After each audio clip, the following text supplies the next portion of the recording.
அது என்னங்க business mind set. பிசினஸ்க்குன்னு தனியா ஏதாவது மைண்ட் செட் வேணுமா என்ன? நார்மலா இருந்தா நடக்காதா?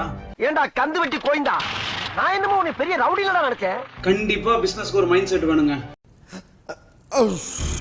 பிசினஸ் மைண்ட் செட் இருக்கும்போது பெரிய பெரிய விஷயங்களை யோசிங்க. மிகப்பெரிய இலக்கை வச்சுக்கோங்க, ஆனா சின்ன சின்ன ஸ்டெப்பா எடுத்து வைங்க. இந்த சின்ன சின்ன ஸ்டெப்ஸோட கிளியரான கோல்ஸையும் ஃபோக்கஸையும் ப்ராப்பரா வச்சுக்கோங்க. ரெசிலியன்ஸ் ரொம்ப முக்கியங்க. தோல்வி இல்லாத எந்த ஒரு விஷயத்தையும் உங்களால அனுபவிக்கவே முடியாது. நீங்க ஒரு தடவை தோத்தா மட்டும்தான் ஜெயிக்கிறதோட ருசியே உங்களுக்கு தெரியும். தோல்வியை கண்டு அஞ்ச வேண்டாம், திரும்ப திரும்ப முயற்சி பண்ணிக்கிட்டே இருங்க. கண்டிப்பா வெற்றி நிச்சயம்.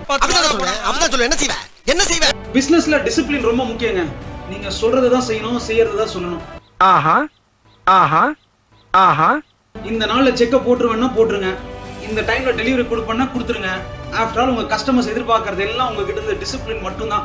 நீங்க டிசிப்ளின்டா கஸ்டமர் கிட்ட இருந்தீங்கன்னா அவங்க உங்க பே பண்றதுக்கு ஒரு செகண்ட் கூட யோசிக்க மாட்டாங்க. பிசினஸ் மைண்ட் செட் இருக்கும்போது கண்டிப்பா ரிஸ்க் எடுக்கலாங்க, ஆனா ரொம்ப கால்குலேட்டடா ரிஸ்க் எடுங்க.